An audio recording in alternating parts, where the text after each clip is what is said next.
السلام علیکم. ہم نے لاسٹ لیکچر کے اندر سیکنڈ ایئر انگلش کا پیٹرن ڈسکس کیا تھا، تو اب ہم اس پر بک سٹارٹ کرنے جا رہے ہیں. اور آپ کو پتہ ہے سیکنڈ ایئر کی انگلش جو ہے اس میں 2 بکس شامل ہیں. ایک بک 2 ہے اور جس میں سے 16 چیپٹرز ہیں، اور دوسری مسٹر چپس ہے جس کے اندر تقریباً 18 چیپٹرز ہیں، جس کے اندر 18 چیپٹرز موجود ہیں. تو سیکنڈ ایئر کا پیٹرن فرسٹ ایئر سے مختلف ہے. فرسٹ ایئر کے اندر آپ کی ٹرانسلیشن چیپٹرز کے اندر سے آتی تھی، لیکن سیکنڈ ایئر کی ٹرانسلیشن چیپٹرز کے اندر سے نہیں آتی، کیونکہ یہ اردو ٹو انگلش ہوتی ہے، جو کہ ان سین پیرا ہوتا ہے 15 مارکس کا، 15 نمبر کا، تو آپ نے خود تیار کرنا ہوتا ہے. تو اس لیے چیپٹرز پڑھتے ہوئے آپ نے 2 چیزوں کو ذہن میں رکھنی ہے. ایک تو آپ سینونیمز کور کرنے ہیں، دوسرا آپ نے کویشچن کے آنسرز جو ہیں وہ کور کرنے ہیں. تو اس طرح کویشچن آنسر آپ کے 40 نمبر کے آتے ہیں سیکنڈ ایئر کی بک میں سے، اور 10 نمبر کے آپ کے سینونیمز. تو اس طرح آپ کی ٹیکسٹ بک کے اندر سے 50 نمبر کا پیپر آتا ہے، جو آپ چیپٹرز کو تیار کرتے ہوئے اچھی طرح کریں گے. تو ہم پہلا چیپٹر دیکھ لیتے ہیں. پہلا چیپٹر ہے دا ڈائنگ سن، ڈوبتا سورج. سر جیمز جینز لکھنے والے ہیں، اور یہ سر جیمز جینز کی بک دا مسٹیریس یونیورس سے لیا گیا ہے. دا مسٹیریس یونیورس.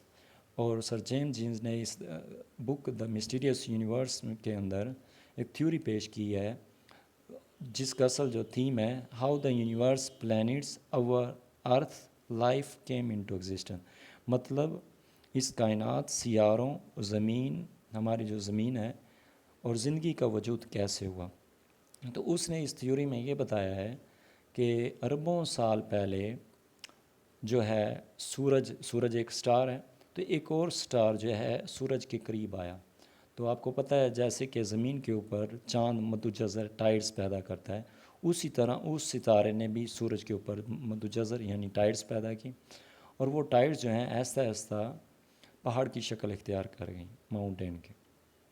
اور جیسے وہ قریب آتا گیا تو وہ پہاڑ بڑا ہوتا گیا، اور آہستہ آہستہ وہ پہاڑ ٹکڑوں میں تقسیم ہو گیا، ٹکڑوں میں بکھر گیا، اور ان ٹکڑوں نے سورج کے گرد حرکت کرنا شروع کر دی، اس کے گرد گھومنا، چکر لگانا شروع کر دی. تو سر جیمز جینز کہتا ہے کہ ہم 19 ٹکڑوں کو پلانٹس کا نام دیتے ہیں، اور 19 پلانٹس میں سے ایک پلانٹ نے زندگی کا وجود دیا، تو ہم اس پلانٹ کو ارتھ کا نام دیتے ہیں. چلیں، آپ کو تھیم سمجھ آ گیا. اب ہم پڑھتے ہیں فرسٹ پیرا. کیونکہ ٹرانسلیشن نہیں آنی ہوتی تو آپ نے کویشچنس کو فوکس کرنا ہے، یہ دیکھنا ہے کہ ہر پیرے کے اندر یا چیپٹر کے اندر کیا بات کی گئی ہے.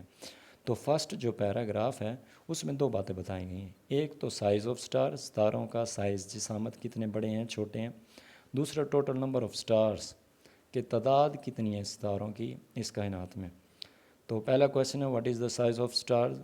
سٹارز کا سائز کیا ہے؟ A few stars are hardly bigger than the earth but most of them are so large that hundreds of thousands of earth could be packed inside each and leave room to spare. A few stars, چند ستارے، چند ایک، are hardly bigger، بمشکلی بڑے ہیں than the earth، چند ایک ستارے ایسے ہیں جو بمشکلی زمین سے بڑے ہیں، یعنی بڑے نہیں ہیں. بٹ موسٹ آف دیم، لیکن ان میں سے اکثر، جو زیادہ تعداد میں ہیں، جو زیادہ ہیں، اور سو لارج، اتنے بڑے ہیں that hundreds of thousands of earth, کہ لاکھوں زمینیں could be packed inside each، ہر ستارے میں رکھی جا سکتی ہیں، leave room to spare، اور پھر بھی خالی جگہ بچ جائے. few stars are hardly bigger، بمشکلی بڑے ہیں than the earth، زمین سے، but most of them، ان میں سے اکثر، are so large، اتنے بڑے ہیں that hundreds of thousands of earth، کہ لاکھوں زمینیں could be packed inside each، ہر ستارے میں رکھی جا سکتی ہیں، and leave room to spare، پھر بھی خالی جگہ رہ جائے گی. تو یہ آپ کا فرسٹ کویشچن جو ہے what is the size of stars, یہ آپ کا کور ہو گیا. یہ ایکسرسائز کویشچن نہیں ہے، یہ ایڈیشنل میں ہے لیکن امپورٹنٹ ہے. کویشچن نمبر 2 ہے what is the total number of stars in the universe, کائنات کے اندر ستاروں کی مکمل تعداد کتنی ہے. How many stars are there in the universe, کائنات میں کتنے ستارے ہیں. تو ہم پڑھ لیتے ہیں اس کا answer. The total number of stars in the universe is like the total number of grains of sand on all the seashores of the world. The total number of stars، مکمل تعداد of stars، ستاروں کی، in the universe، کائنات کے اندر، is like the total number of grains، is like کی طرح ہے دا total number مکمل تعداد آف گرینز ذرات آف سینڈ ریت کے آن آل دا سی شورز سارے سمندروں کے ساحلوں پر آف دا ورلڈ دنیا کے. تو کیا کہہ رہا ہے کہ مطلب ستاروں کی کیونکہ تعداد کو گننا جو ہے ناممکن ہے، لیکن سر جیمز جینز نے اندازہ لگایا ہے. تو اندازہ اس نے کیا کہا ہے کہ کہتا تقریباً ساری کائنات کے اندر ستاروں کی مکمل تعداد دنیا کے سارے سمندروں کے ساحلوں کے اوپر ریت کی ذرات کی تعداد کے برابر ہے، یعنی بہت زیادہ ہے. پیراگراف 2. تو یہ آپ کا ٹوٹل نمبر آف سٹارز کور ہو گیا. پیراگراف 2 کے اندر کیا بات ہوئی ہے؟ پیراگراف 2 میں 2 باتیں ہوئی ہیں. ایک بات یہ بتائی گئی ہے کہ سٹارز ٹریول کیسے کرتے ہیں، یعنی اکٹھے کرتے ہیں، علیحدہ کرتے ہیں، گروپ بنا کے کیسے. اور دوسری اس میں بات یہ بتائی گئی ہے کہ ایک ستارہ دوسرے سے ٹکراتا کیوں نہیں ہے، ایک ستارہ دوسرے کے قریب کیوں نہیں آ سکتا، تو اس کی کوئی ریزن ہونی چاہیے. ہم پڑھ لیتے ہیں. How do the stars travel in the universe. Question number 3. How do the stars travel, کس طرح ستارے سفر کرتے ہیں ان دا یونیورس کائنات کے اندر.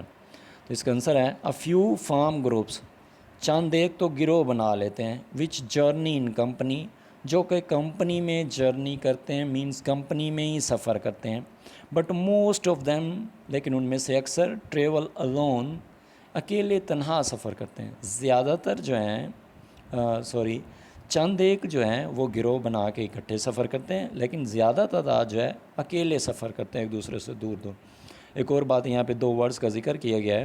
ایک میں جورنی کہا گیا ہے پہلے حصے میں، دوسرے میں ٹریول کیوں کہا گیا ہے. ان دونوں میں فرق ہے. دونوں کا مطلب سفر ہوتا ہے. جب آپ کسی کے ساتھ سفر کرتے ہیں، دوستوں کے ساتھ یا فیملی کے ساتھ، تو جورنی ورڈ استعمال ہوتا ہے، یاد رکھنا. اور اس لیے کیونکہ رائٹر جانتا ہے، پہچان ہے، اس لیے اس نے علیحدہ ہی اس کو لگایا. اور اکیلے تنہا سفر کرنے کے لیے، آپ اکیلے کہیں جاتے تو اس کے لیے ٹریول لگتا ہے، اور اکٹھے سفر کرنے فرینڈس کے ساتھ ہو چاہے ریلیٹیو تو اس لیے جورنی لگتا ہے. So how do the stars travel in the universe, کیسے سفر کرتے ہیں. فیو فارم گروپس، چند ایک گروہ بناتے ہیں. وچ جرنی ان کمپنی یعنی گروہ میں سفر کرتے ہیں. But most of them travel alone ہے، لیکن ان میں سے اکثر تنہا سفر کرتے ہیں. کویشچن نمبر 4 جو کہ بہت اہم ہے، کیونکہ میں نے یہ مینشن بھی کر دی، یہ ایکسرسائز کویشچن میں سے ہے، اور ایکسرسائز کویشچن فرسٹ ہے، پہلا ایکسرسائز کویشچن ہے. How is that a star seldom کہتے ہیں بامشکلی، فائنڈز پاتا ہے، another اسٹار دوسرے ستارے کو نیئر اٹ اپنے قریب. ایسے کیا ہے، کیوں مشکل ہے کہ ایک ستارہ دوسرے کے قریب نہیں آ سکتا، کیوں ایسا ناممکن ہے. تو ہم اس کا آنسر پڑھ لیتے ہیں. The universe is very vast. تو ہم کچھ ریزن بتائی ہوئی ہوں گی. The universe is very vast, innumerable stars wander about in space, they travel in complete loneliness, the distances between them are very great, therefore there is no chance for a star to come near the other. The universe is very fast. ایک تو یہ کائنات بڑی وسیع ہے، کھلی ہے. Innumerable لاتعداد اسٹارز ستارے وانڈر اباؤٹ ان اسپیس خلا میں سفر کرتے ہیں. دے ٹریول ان کمپلیٹ لونلینس، دوبارہ ٹریول آگے، ان کمپلیٹ لونلینس. تو یہ تنہائی میں سفر کرتے ہیں، علیحدہ دوسرے کے ساتھ سفر نہیں کرتے. The distances between them are very great. اور یہ یاد رکھنا، آپ کو پتہ ہے کہ امنگ 2 سے زیادہ کے لیے لگتا ہے، اور 2 کے درمیان کے لیے بٹوین لگتا ہے.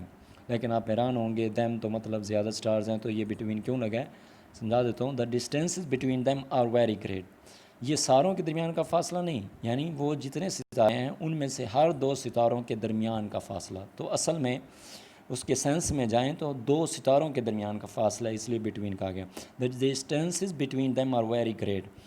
تو ان کے درمیان کا جو فاصلہ ہے بہت زیادہ ہے. جب بہت زیادہ ہوگا ایک دوسرے کے قریب نہیں آ سکتے. دیئر فور، اس لیے، دیر از نو چانس، کوئی چانس نہیں بنتا، فار اسٹار ایک ستارہ، to come near the other, کہ وہ دوسرے کے قریب ہے. تو اس طرح آپ کا یہ بھی پتہ چل گیا ریزن، وجہ کہ ایک ستارہ دوسرے کے قریب کیوں نہیں آ سکتا. تو میں نے جو ہے تھوڑے سے کویشچن ہیں، یہ ساتھ ساتھ آپ کوشش کریں لیکچر تیار کرنے کی. آپ ہوم ورک اپنا سمجھ لیں، اس طرح آپ کی تیاری اچھی طرح ہو جائے گی. اور آپ کو پتہ ہے جیسے کالج بھی کلوز ہیں، تو آپ اپنا ٹائم ویسٹ نہ کریں، کیونکہ نیکسٹ ایئر تو پیپرز ٹائم پر ہی ہونے ہیں. تو سینونیمز بھی میں نے ڈسکس کیے ہیں کیونکہ آپ کے وہ بھی 10 مارکس کے آتے ہیں. دیکھ لیتے ہیں جو پیراگراف 1 اور 2 کے کویشچنز بھی میں نے ڈسکس کیے ہیں اور اسی کے سینونیمز اور میننگز بھی ٹف ورڈز کے دیکھ لیتے ہیں. ایمینس. ایمینس کیا ہوتا ہے؟ بہت بڑا. تو اس کے سینونیم بنتا ہے بگ، جیگینٹک. ان سب کا مطلب بہت بڑا ہوتا ہے. Big, gigantic, great, large, huge, enormous. Immense بہت بڑا، big, gigantic, great, large, huge, enormous. Next universe, کائنات. کوسموس. تو کوسموس بھی کائنات کے لیے استعمال ہو سکتا ہے. Next substance. سبسٹینس مینس مادہ یا حجم. ویسے چیز بھی کہتے ہیں لیکن یہاں مراد مادہ یا حجم. Material, body, stuff. Next rare. Rare mean نایاب، جو چیز بمشکل سے ملتی ہے، نہیں ملتی.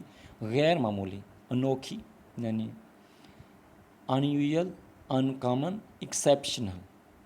ان یوزول، ان کامن، ایکسیپشنل. نیکسٹ ورڈ ہے وویج. وویج بحری سفر. ایک تو ہوتا ہے ایسے سفر، ایک ہوتا ہے بحری سفر. تو جو سمندر کے اندر کشتی یا بحری جہاز میں سفر کیا جاتا ہے اس کو وویج کہا جاتا ہے. تو اس کے لیے اصل جو سینونیم ہے ریئل وہ سیل ہے. سیل کا مطلب بھی بحری سفر کرنا ہوتا ہے، وویج کا مطلب بھی بحری سفر، لیکن یہ اس کے سینونیم بن سکتے ہیں. Journey, travel, trip. Next word ہے سیلڈم، کبھی کبھار، بمشکلی. Rarely, hardly, sometimes, not often, occasionally, infrequently. Rarely, hardly, sometimes, not often, occasionally, infrequently. تو یہ آپ کا پہلے چیپٹر کا فرسٹ لیکچر ہو گیا. تو ان کو آپ نے اچھی طرح کرنا ہے. نیکسٹ لیکچر کے اندر میں جو ہے نیکسٹ پیراگراف جو ہے وہ بھی ڈسکس کروں گا اور اس کی کوشش کروں گا اس کے کویشچنس بھی اسی طرح اور ایکسرسائز بھی ایڈیشنل بھی اور اس کے علاوہ سینونیمز بھی میننگز کے ساتھ ڈسکس کروں گا. اور اس کے علاوہ میرے نوٹس بھی ہیں، ایکسرسائز کویشچن بھی جس میں سو ہیں اور ایڈیشنل کویشچن، کیونکہ ایڈیشنل کویشچن دوسری بکس وغیرہ میں بہت زیادہ ہیں. تو کچھ تو 40+ ہیں، 50+ ہیں. تو بچے کے لیے ٹف ہو جاتا ہے کہ ایڈیشنل کون سے کریں. اور ایڈیشنل بھی اکثر پاسٹ پیپرز میں آپ دیکھیں تو آئے ہوئے ہوتے ہیں. اور اصل میں وہ کیا کرتا ہے کہ پیپر والا ایکسرسائز کویشچن میں ہی ہوتا ہے، اس کی ورڈنگ چینج کر دیتا ہے. تو بچہ پریشان ہو جاتا ہے، کہتا ہے کہ یہ ایڈیشنل آیا، حالانکہ وہ وہی ہوتا ہے ورڈنگ چینج. تو میں نے نوٹس کے اندر یہ کوشش کیا ہے کہ اگر کئی کویشچنز بننے ہیں ورڈنگ چینج کر کے ان کا آنسر ایک ہی بنتا ہے تو میں نے وہ ورڈنگ جو ہے وہ سارے کویشچن جو ہیں سینٹینس بنا دیے ہیں تاکہ بچے کو ٹف نہ ہو. اور ایڈیشنل کویشچن صرف وہی دیے ہیں چیپٹر وائز جو پاس پیپر میں گزرے ہوئے ہیں. تو وہ اہم ہیں. ہر چیپٹر کے کسی کے 5 ہیں اور کسی چیپٹر کے 10-12 بھی ہیں جو زیادہ ایڈیشنل آئے ہوئے ہیں. تو 10-12 بھی ہیں. تو اس طرح میں نے نوٹس بنائے ہوئے ہیں. اور مسٹر چپس کے کیونکہ ایکسرسائزز بھی نہیں ہوتی مسٹر چپس کے، تو اس لیے بچوں کے لیے ٹف ہو جاتا ہے کہ کہاں سے کریں. لیکن میں نے اس کے بھی امپورٹنٹ نکالے ہوئے ہیں پاس پیپرز میں سے چیپٹر وائز، موسٹلی ان میں سے آ جاتے ہیں. تو اگر کسی کو نوٹس چاہیے ہوں تو وہ کمنٹ میں بتا سکتا ہے. اور اس کے علاوہ کسی کو کوئی پرابلم ہو تو یہ میرا واٹس ایپ نمبر ہے، یہ نوٹ کر لیں. اور اس کے علاوہ FB پہ پیج اور گروپ بھی ہے، English speaking and grammar discussion. اور دوسری بات کہ اپنے آپ سے اگر ہم مخلص ہیں تو آپ ان لیکچرز کو تیار کریں. اور پڑھنے میں تو آپ کو پتہ ہے بوریت ہوتی ہے، لیکن لیکچر لینے میں یوٹیوب پر مشکل نہیں ہوتی، سننے میں مشکل نہیں ہوتی. ہینڈ فری لگا کے، ہیڈ فون لگا کے آپ اس لیکچر کو بار بار پڑھیں، سنیں، تو کویشچن کے آنسر اور میننگز وغیرہ آپ کو خود ہی تیار ہو جائیں گے. اور پھر آپ لکھنے کی کوشش کریں آپ ڈیلی بیس پہ، کیونکہ بعد میں سلیبس بہت زیادہ ہو جاتا ہے، سیکنڈ ایئر کا لینتھی ہوتا ہے، تو بعد میں آپ کو پرابلم ہو جاتی ہے. کالج ابھی ویسے اوپن نہیں ہے، تو آپ کوشش کریں کہ ان کو ساتھ کے ساتھ تیار کریں تاکہ آپ کو کوئی پرابلم نہ ہو. اور اگر کسی بھی قسم کی پرابلم ہو یا نوٹس چاہیے ہو تو آپ کمنٹ میں بتا سکتے ہیں یا FB پہ میرے گروپ میں بات کر سکتے ہیں یا کمنٹ میں آپ مجھے بتا سکتے ہیں. اور کسی پوائنٹ کی یا کسی بات کی سمجھ نہ آئے تو وہ بھی آپ مجھ سے ڈسکس کر سکتے ہیں. اور اپنے فرینڈس کو بھی شیئر کریں کہ وہ بھی یہ لیکچر لیں. اوکے. اور اس کے علاوہ کیونکہ سیکنڈ ایئر میں آپ کی گرامر بھی ہوتی ہے، ایڈیمس اور ٹرانسلیشن پیراگراف ہوتے ہیں، اور اس کے علاوہ آپ کو پتہ ہے سیکنڈ ایئر کے اندر پریپوزیشن 5 نمبر کے آتے ہیں اور کریکشن بھی 5 نمبر کے آتے ہیں. تو میں کریکشن اور پریپوزیشن پہ بھی گرامر رولز کے نام سے آپ سرچ کر لینا، میرے پیج پہ ہی گرامر رولز کے نام سے لیکچر موجود ہیں. اس پہ ایک لیکچر میں دے چکا ہوں، پہلے 3 رولز تھے، وہ بھی آپ کوشش کریں ساتھ کے ساتھ کریں. تو اس کا گرامر کا علیحدہ لیکچر دیا کروں گا، یہ صرف ٹیکسٹ بک ہے. اوکے، اللہ حافظ، ٹیک کیئر.